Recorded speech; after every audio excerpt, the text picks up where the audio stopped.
6 orang ya. Yang pertama ada Adinda Pristi, Dimas Chandra, Ismayani Nasution, dan saya sendiri Rizky Alamsyah. Kemudian ada Sahreza Kurnia, kemudian ada Bang Sofyan Hadi. Kita masuk ke materinya.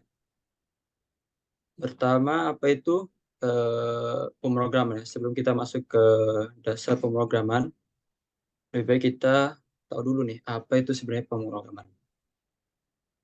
Kalian bisa baca. Jadi, pada dasarnya, pemrograman adalah cara bagi manusia untuk berkomunikasi dengan komputer.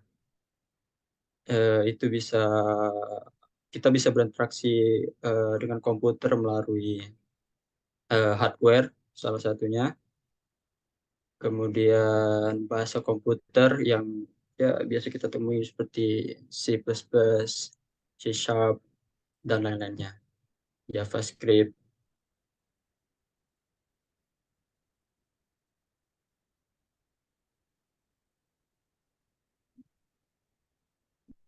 Ya, kita masuk ke elemen dasar pemrograman.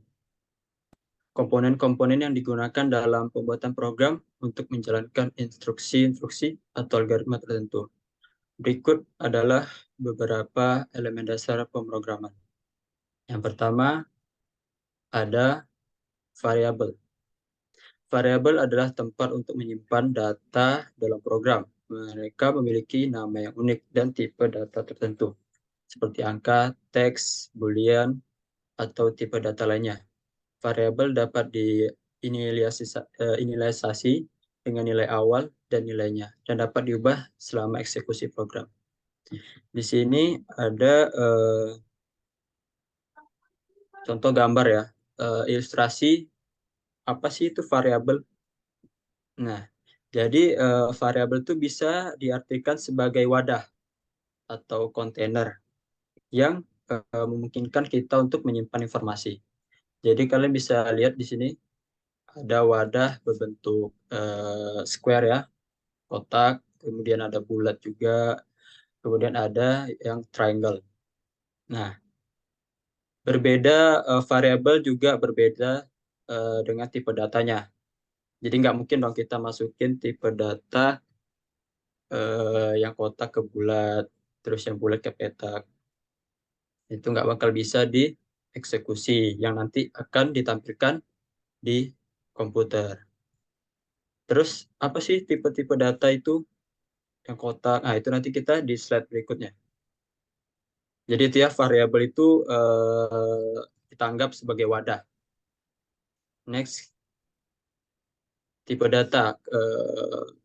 Tipe data menentukan jenis nilai yang dapat disimpan dalam variabel. Beberapa tipe data umum termasuk integer, bilangan bulat. Itu bilangan bulatnya bisa minus atau plus ya. Kemudian float, bilangan desimal, string itu teks atau karakter, boolean itu true false, dan banyak lagi tipe data yang mempengaruhi cara data diperlakukan dan operasi yang dapat dilakukan pada data tersebut. Untuk selanjutnya, saya lanjutkan ke Bang Sofyan Hadi. Lanjutkan presentasinya, Pak.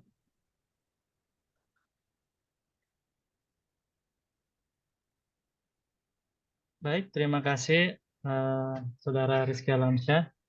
Saya lanjutkan statement if else. Nah, ini struktur kontrol ya. Jadi di pemrograman itu ada namanya struktur kontrol. Dia untuk mengontrol logika nih. Salah satunya itu statement if else. Nah, jadi merupakan instruksi dalam program yang mengeksekusi tindakan tertentu. Ya, sederhananya itu jika kita lapar, maka kita makan. Kalau tidak, jika kita lapar, kita makan. Atau kalau haus, minum. Atau tidak keduanya, tidak lapar, tidak haus, ya udah kita tidak berbuat apa-apa. Nah, itu mungkin contoh sederhana terkait statement if else lah. Jadi sebenarnya if else itu bisa terdiri dari satu atau dua atau banyak beberapa dari percabangan begitu ya. Jadi kalau lapar, kalau haus, kalau pusing, nah itu bisa kita tambah-tambah. Lanjut. Nah ini contohnya tuh. Ada kita lihat itu ini di eh, bahasa pemrograman. Ini kalau kita lihat ini di Java ini ya. Ada Sisap sebuah, itu Bang. oh ini sisap. Oh ya Ya. mirip ya. Ini sisap. Eh, yang dijelaskan sebelumnya itu ada variabel ya, ada deklarasi variabel dan telah diinisialisasi. Nah, jadi in angka. Nah, in angka ini tipe datanya integer, nama variabelnya angka, kemudian dia dideklarasikan dan diinisialisasi dengan nilai 3. Nah, ini ada control flow-nya tuh.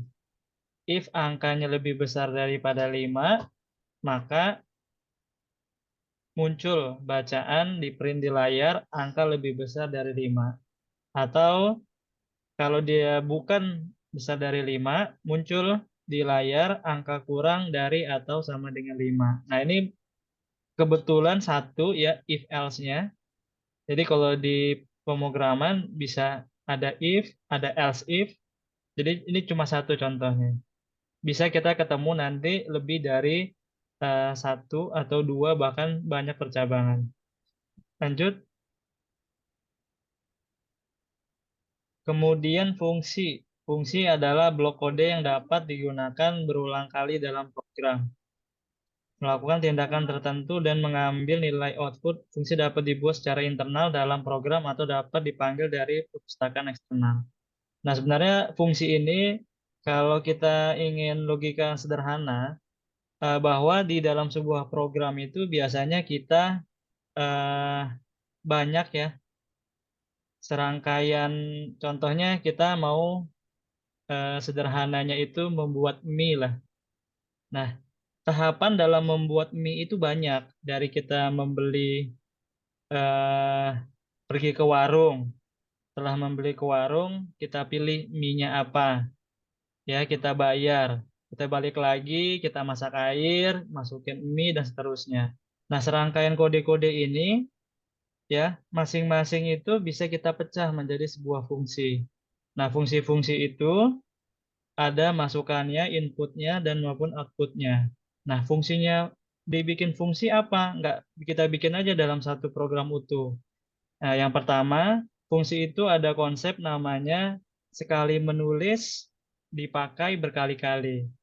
Kemudian kita memecah eh, logika program kita menjadi beberapa logika-logika yang lebih kecil sehingga nantinya kode kita jadi mudah dibaca, kemudian bisa digunakan berkali-kali. Nah, ketika kita membuat fungsi-fungsi tersebut, ya, suatu saat ya kita ingin membuat jenis yang lain, contoh dalam tadi misalnya masak mie ya. Kita bikinin fungsi tadi, fungsi membeli mie di warung, fungsi ini dan satu-satu lah fungsinya. Nah, ketika nanti ada perubahan eh, tujuan dari kita mau masak mie goreng menjadi mie rebus atau jenisnya yang lain, jenis mie instan, masak Indomie, masak Samyang dan segala macamnya itu bisa digunakan kode yang sama, hanya parameter dari fungsi-fungsinya yang berbeda. Nah, jadi fungsi itu sebenarnya tujuannya itu untuk memecah kode-kode program kita yang tadinya besar menjadi lebih kecil agar mudah dibaca dan bisa digunakan berulang-ulang kali di dalam set instruksi program kita. Mungkin itu. Selanjutnya rekan saya, Mas Rizky. Oke, untuk selanjutnya bisa dibacakan oleh rekan saya yang satu lagi, Dimas Chandra. Untuk Dimas, dipersilakan. Baik, terima kasih. Selanjutnya struktur data. Struktur data merupakan cara untuk mengorganisasi dan menyimpan kumpulan data dalam program. Beberapa struktur data umum termasuk array, list, set, skenario, stack, dan queue. Setiap struktur data memiliki metode dan operasi yang khusus untuk memanipulasi dan mengakses data dari dalamnya.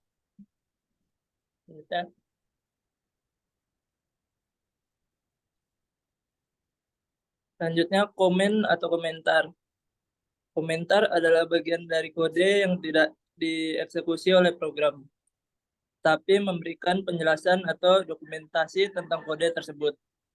Komentar berguna untuk menjelaskan tujuan, logika, atau penggunaan suatu bagian kode kepada pengembang atau pembaca lainnya. Dalam banyak bahasa pemrograman, komentar diawali dengan simbol khusus seperti berikut untuk komentar satu baris atau untuk komentar beberapa baris.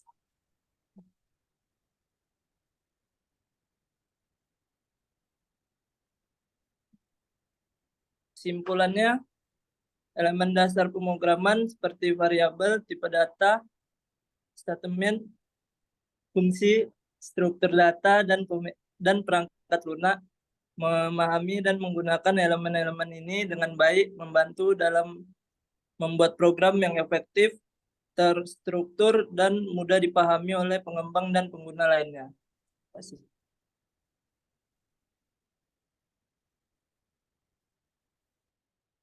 Oke, terima kasih. Itu akhir dari materi elemen dasar pemrograman. Dari pemaparan kami di depan itu, rekan-rekan ada yang kurang jelas atau ingin bertanya? Dipersilahkan.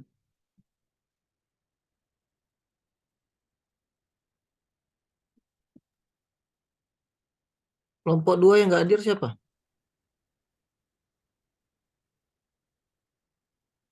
Pak. Adinda ada? Adinda nggak ada, Pak.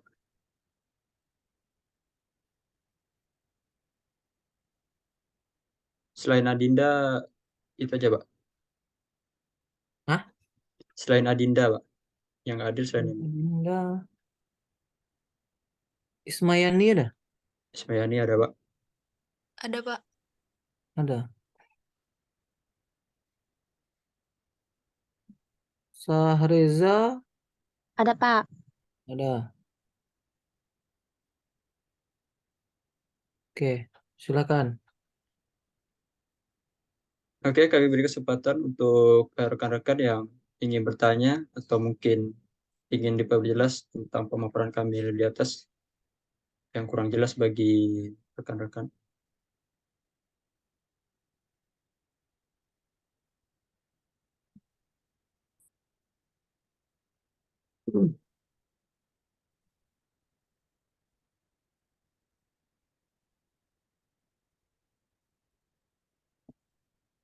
Silakan bagi yang ingin bertanya terkait dengan elemen dasar pemrograman.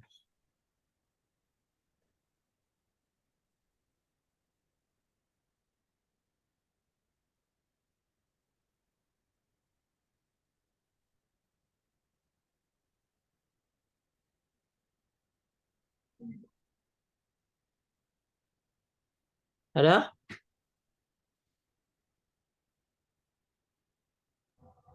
Pak, izin bertanya, Pak. Ya, silakan. Assalamualaikum warahmatullahi wabarakatuh. Waalaikumsalam warahmatullahi wabarakatuh. Perkenalkan, nama saya Nazir Hamdi dari kelompok 4 ingin bertanya. Apa keuntungan dari pembelajaran tentang elemen dasar pemrograman tadi? Keuntungannya apa? Oke, itu aja, Pak, dari saya. Assalamualaikum warahmatullahi wabarakatuh. Dampak positifnya, Pak. Iya, dampak positifnya. Dan dampak negatifnya seperti apa? Oke. Oke, terima kasih. Oke, kita tampung dulu ya. Untuk yang lain, ada yang ingin bertanya Oke, lagi? siap. Izin bertanya moderator. Siap untuk Bang Nur Harisman. Perkenalkan, nama saya Nur Harisman dari kelompok 1. Ini kan elemen dasar ini kan tadi udah banyak elemen dasar kayak variabel, tipe data. Jadi dalam pembuatan program, apakah semua tadi elemen dasar itu akan digunakan atau mungkin ada beberapa yang tidak? Itu saja pertanyaannya. Oke, berarti berapa keefektifan elemen dasar dalam sebuah pemrograman ya? Iya. Oke, kita tampung dulu.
Rekan-rekan masih ada yang ingin bertanya lagi seputaran elemen dasar pemrograman?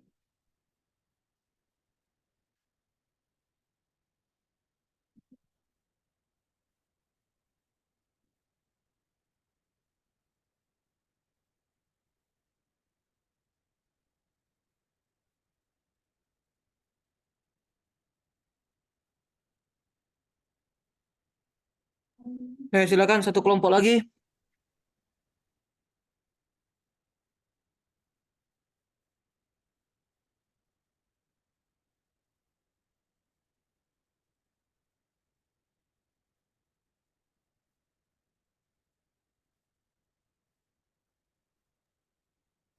Saya ingin bertanya. Ya, silakan untuk Saudara Dahaikal. Ya, saya dari kelompok 3 ingin bertanya, tipe data apa yang cocok untuk membuat variabel yang harus menyimpan teks?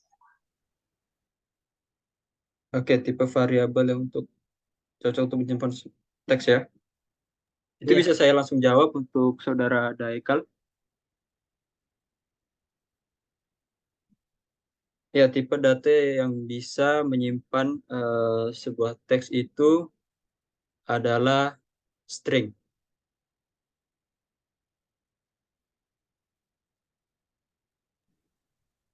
Oke, baik.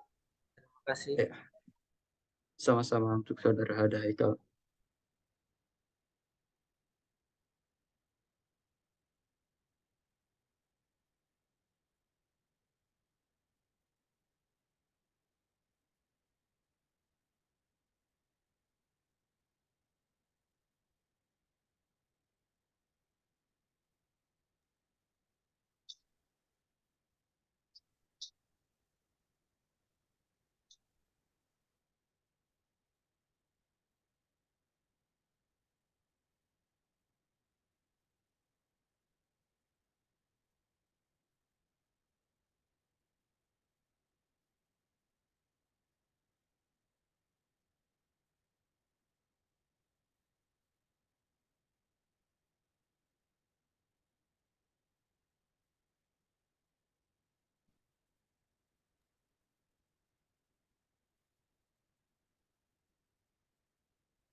Ya, silakan.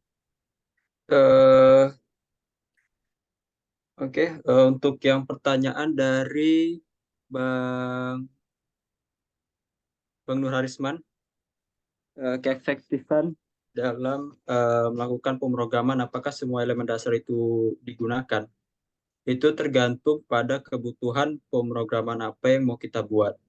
Jadi ya kalau misalkan pemrograman seperti kita mau melakukan apa nih, kayak coding untuk melakukan simulasi kalkulator gitu.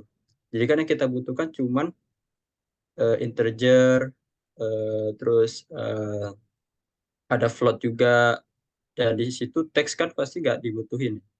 Jadi itu depend lagi Bang, tergantung kebutuhan pemrograman apa yang mau kita lakukan. Jadi seperti itu Bang Nurarisman. Apa oke Bang? Oke, baik. Terima kasih. Oke, yang terakhir dari dampak positif ya mempelajari elemen dasar pemrograman. Pertanyaan dari Bang Nazri Saya. Hamdi. Oke, untuk pertanyaan yang dilampirkan oleh Bang Nazri Hamdi ya, tentu itu memberikan dampak positif ya bagi kita, walaupun tidak secara eh, apa signifikan. Maksudnya bukan hanya dalam dunia komputer juga, dalam kehidupan juga itu membuat kita jadi lebih memiliki kemampuan, yaitu pemecahan masalah. Terus juga ada yang namanya kreativitas dan inovasi, itu bisa mempengaruhi juga ke kehidupan kita sehari-hari. Jadi bukan hanya dalam dunia pemrograman saja. Karena kan yang kita lihat kan mengoding ya, tentu ketelitian juga diperlukan dalam hal mengoding itu. Untuk dampak negatifnya saya kurang tahu sih, Bang. Tapi saya rasa nggak ada sih kayak kalau untuk belajar itu kan, belajar elemen dasar pemrograman saya rasa nggak ada sih untuk dampak negatifnya. Gimana dengan jawaban? Bisa dipahami. Siap, Siap. Dan sangat bagus itu membantu ya. siap ya, sangat membantu juga. Terima kasih. Sama-sama. Oke, untuk Pak dosen, apa yang ingin ditambahkan Pak dari materi yang kami paparkan di depan? Baik, terima kasih atas kesempatan yang diberikan. Kelompok 2, saya ingin mengomentari terlebih dahulu terkait dengan Elemen dasar pemrograman. elemen dasar pemrograman penampilan ya. Yang pertama, mungkin tadi kelompok saya tidak melihat semuanya berpartisipasi dalam menyajikan materi. Ya, yang saya catat di sini 3 orang yang menyampaikan materi. Kemudian di dalam menjawab pun yang semua jawabannya hanya si Rizky Alamsah yang memberikan jawaban gitu. Yang lainnya bagaimana gitu ya. Harusnya kan yang lainnya membantu menambahkan dan lain sebagainya. Ya, ya itu komentar dari segi keaktifan kelompok. Ya, memang diharapkan walaupun ini secara berkelompok, ya, tetapi juga akan dilihat dari keaktifan masing-masing mahasiswa. Karena di indikatornya itu ada penilaian keaktifan juga. Ya. Nah, itu catatan untuk hari ini kelompok 2. Ya. Kemudian tambahan terkait dengan materi elemen dasar. Ya. Seperti apa yang telah disampaikan oleh kelompok 2, ada beberapa elemen-elemen dasar yang memang wajib untuk kita ketahui. Ya. Seperti contohnya struktur data, jenis data, kemudian fungsi. Ya. Itu perlu kita ketahui masing-masingnya dan fungsi masing-masingnya seperti apa di dalam pemrograman, ya, karena itu eh, akan sering kita temui dan akan sering kita gunakan nantinya dalam membuat sebuah sistem, ya. Nah, tambahan dari kalkulasi dari pertanyaan siapa tadi yang terakhir itu ya, jawaban yang terakhir Hamdi, Pak. Bang Nazri Hamdi. Iya, Nazri Hamdi, terkait dengan keuntungan, ya. Iya, keuntungan. Iya, Pak. Keuntungan mempelajari elemen dasar ini adalah yang pertama tentunya si pembuat program, ya, yaitu bisa membuat sebuah sistem sesuai dengan kebutuhannya. Ya, kalau dia tidak mengerti terkait dengan elemen dasar, bagaimana dia akan membuat sebuah program dan kebutuhan yang dibutuhkan. Contoh misalkan tadi berkaitan juga dari pertanyaan dari si Nur, ya. Apakah masing-masing elemen dasar itu digunakan di dalam sebuah program, ya? Nah, jawabannya memang tergantung dengan kebutuhan apa yang ingin dibuat. Kalau hanya yang dibuat hanya menentukan untuk benar dan salah, ya kan? Berarti elemen dasar yang kita gunakan hanya satu, ya, kait dengan benar dan salah. Kemudian kalau kita hanya membutuhkan terkait dengan penjumlahan, ya, berarti tipe datanya hanya terkait dengan penjumlahan. Ya. Jadi pada intinya itu adalah bagaimana cara kita memilih sebuah elemen-elemen dasar menjadi sebuah kebutuhan yang ingin kita buat, ya. Elemen dasar ini juga ada kaitannya terkait dengan variabel, ya. Kan ada beberapa elemen dasar variabel tadi, tipe data, kemudian ada operator, kemudian ada fungsi, kemudian ada struktur data, kemudian ada lagi input dan outputnya, kemudian ada contohnya ekspresi, ya. Nah, masing-masing itu sesuai dengan kebutuhan, ya. Kalau variabelnya yang kita butuhkan itu misalkan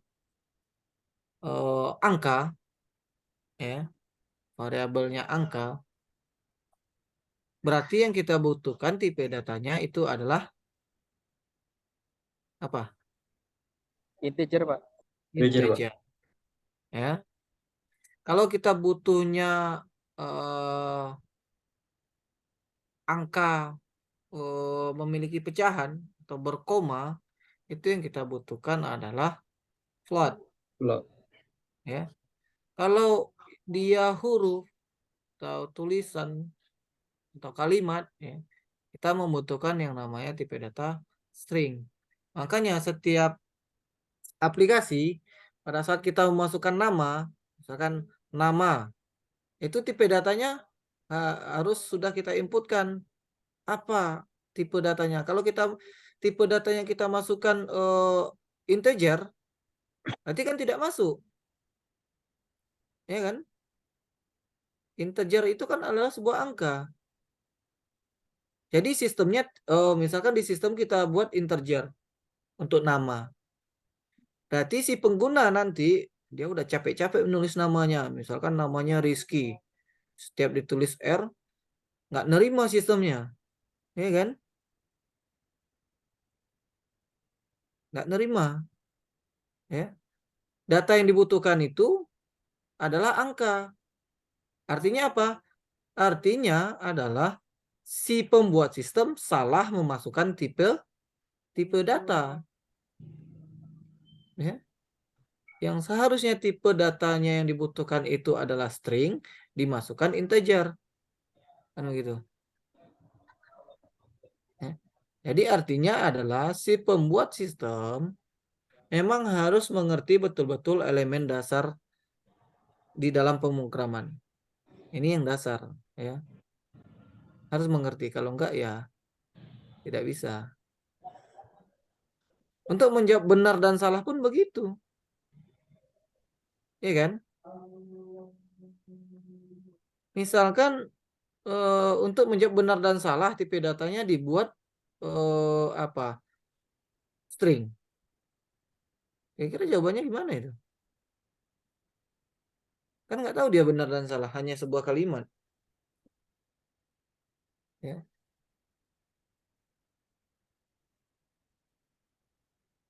Nah, itulah fungsi dari masing-masing elemen dasar.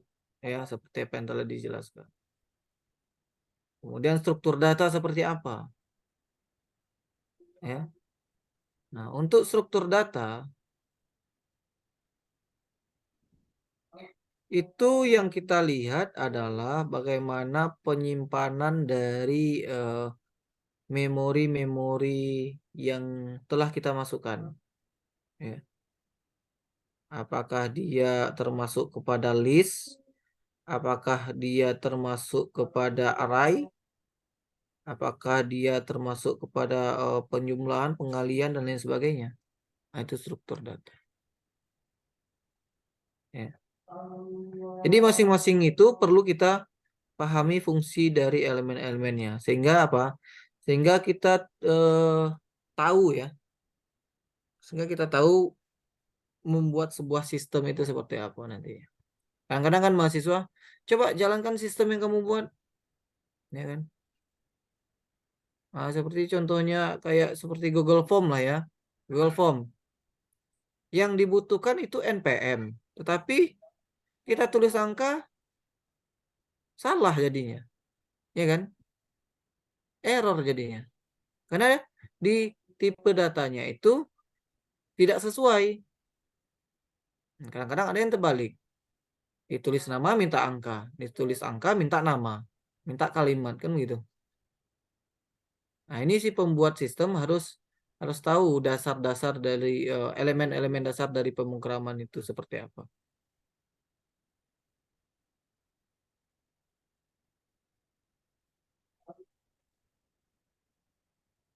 Kemudian dari sisi penjumlahan, ya kan? Dari sisi penjumlahan kan bisa kita gunakan elemen-elemen dasar itu. Ya. Apakah itu dia perkalian, apakah itu dia pengurangan, ya. Apakah itu dia pembagian. Nah, itu elemennya apa yang kita gunakan? Kalau termasuk kepada seperti perkalian, penjumlahan, pembagian gitu kan. Perbandingan. Apa elemen yang kita gunakan?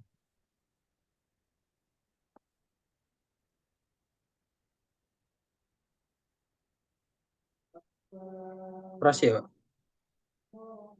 Elemennya adalah operator, ya, atau pengoperasian, ya, baik itu pengkalian, penjumlahan, dan lain sebagainya. Ya.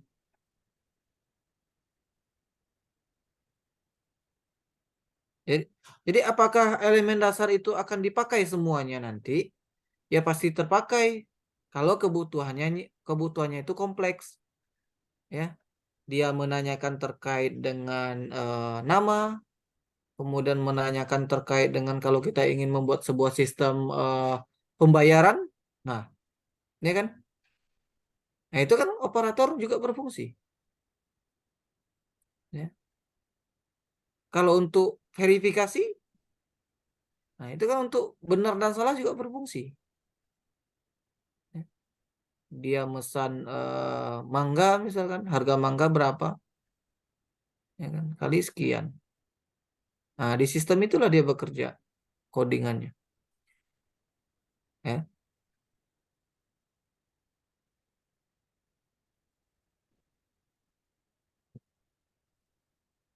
Oke, sampai di sini ada pertanyaan.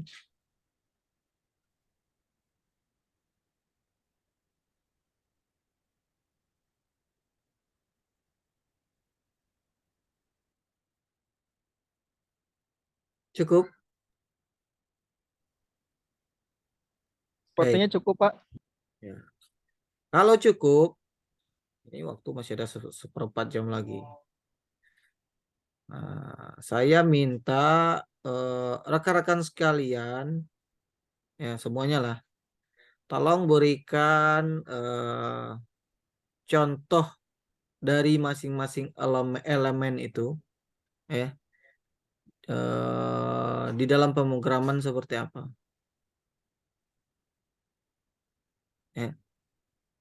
Kan tadi cuma satu itu. Contohnya yang dicontohkan siapa tadi? Yang if atau statement ya. Yang dari Sofyan Hadi tadi. Itu kan baru contoh di C#. Ya. Terserah mau di C#, mau di Java, mau di Python. Ya.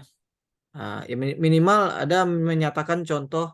Ini loh pengoperasian penjumlahan. Kita menggunakan apa kalau pengoperasian penjumlahan? Kalau kita ingin pengoperasian kalimat atau kata, kita menggunakan elemen apa, ya kan? Kalau pengoperasian fungsi, nah contohnya seperti apa? Ya. Nah, jadi itu dibuat, nanti silakan dikumpulkan melalui link ya. Telegram, Pak.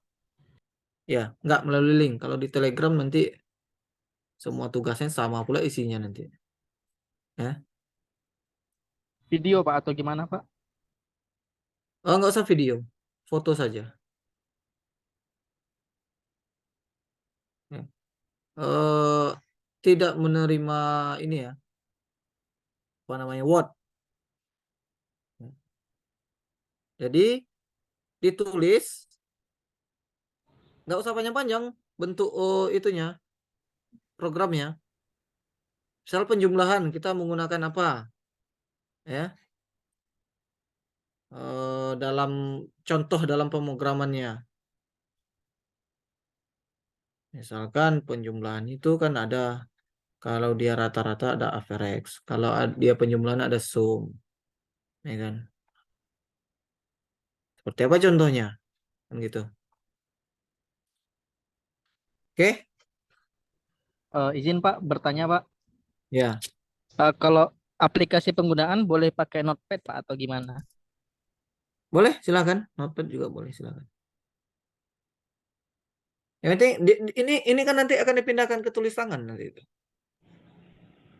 Tulis tangan, Pak.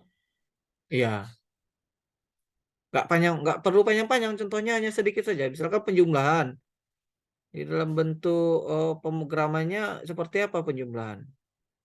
Contoh tadi kan sudah dicontohkan sama Sofyan Hadi itu terkait dengan if else. Nah, itu satu contoh, ya kan? Nah, sudah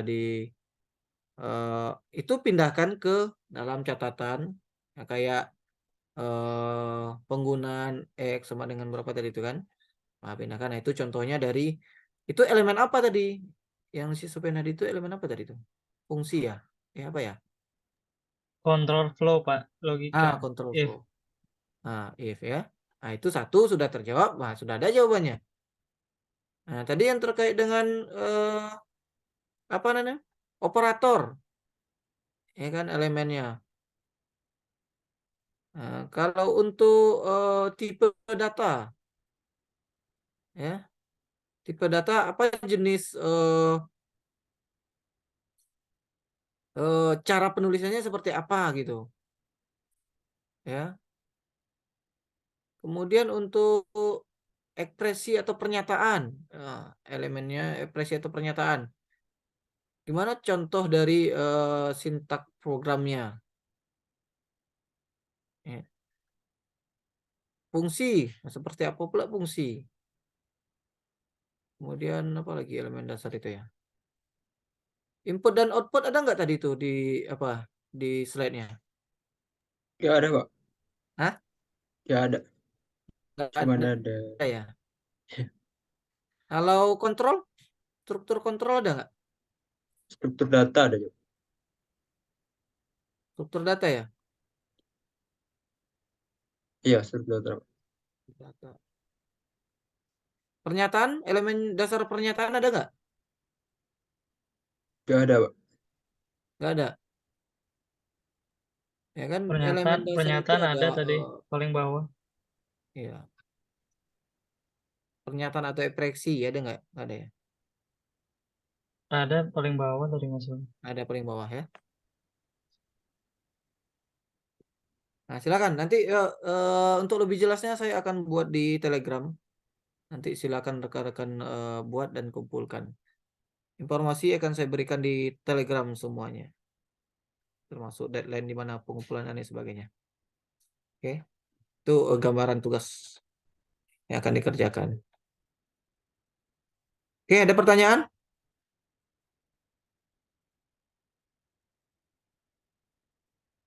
Cukup? Ada yang Cukup, Pak. masuknya telat ini? Sewaktu saya screenshot terakhir itu. Tidak ada? Coba lihat di Telegram, saya membuat di Telegram tuh absensi hari ini. Selain yang di situ, ada yang baru masuk yang saya screenshot? Tidak ada ya. Kalau ada, nanti silakan dilampirkan bukti, kirim ke Telegram kalau dia telat. Kalau enggak, berarti absen kita tutup di hari ini sebanyak 14 mahasiswa. Selebihnya, nggak tahu lah, tanpa keterangan kayaknya ini. Ya. Kemudian yang selanjutnya saya tunggu notulen dari kelompok 2. Ya. Kemudian bukti diskusi. Ya, ini jangan lupa screenshot yang kelompok 1 kemarin itu nggak ada dokumentasinya. Ya, yang notulennya. Jadi setiap presentasi lakukan dokumentasi, screenshot dan lain sebagainya. Oke, rekan sekalian. Baik, jika tidak ada pertanyaan lagi, mungkin kita cukupkan sampai di sini pertemuan kita. Terima kasih banyak atas partisipasi dan rekan-rekan sekalian. Untuk penutup, saya serahkan kembali kepada moderator. Moderator. Oke, Dipersilakan. terima kasih Pak untuk pemaparan elemen dasar pemrograman. Sekian dari kami. Kurang dan lebihnya kami mohon maaf. Wabillahi taufiq wal hidayah. Assalamualaikum warahmatullahi wabarakatuh. Waalaikumsalam Waalaikumsalam warahmatullahi wabarakatuh. warahmatullahi wabarakatuh. Terima kasih Pak. Ya, sama-sama. Ya. Terima kasih kawan-kawan yang udah presentasi. Rizky, Sofyan, Mas Sofyan. Siap.